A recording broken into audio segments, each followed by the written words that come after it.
Okay, a couple of ways of using lines for comic effect. The first one, well, let's create a wee scenario here. I'll draw a wee mouse, and he's quite happy, this wee mouse, because he's looking at something which he rather likes. You want me leg coming down here, his wee toes there, like that, and his back leg coming in, and there, like that, and his tail, nice and thick at the end, tapering off, like that, wee lines. Okay, maybe a few whiskers. And let's give him a thinks bubble to add to the scenario here. What is he thinking? Well, he's thinking nice. And why is he thinking that? Well, he's looking at his favourite food. A nice, big, smelly cheese. Nice big triangle of cheese there, with no holes in it. Okay, so how can we show that this is a nice smelly cheese for the mouse? Well, so the lines come in, you draw wiggly lines coming out from it.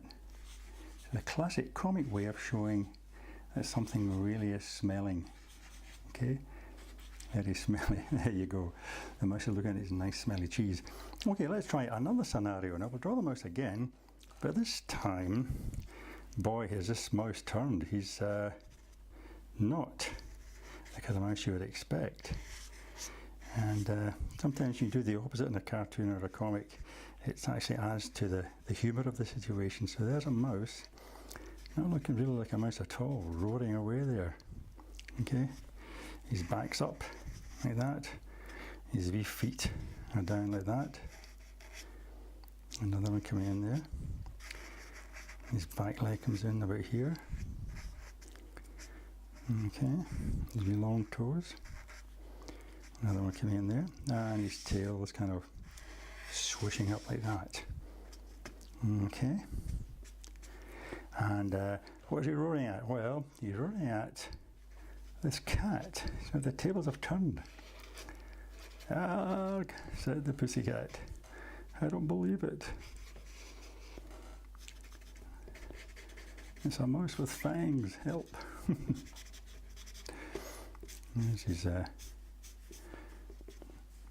come down there.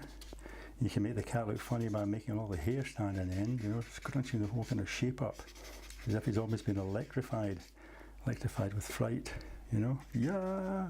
And have his wee legs coming forward, like that, with the wee toes sticking out.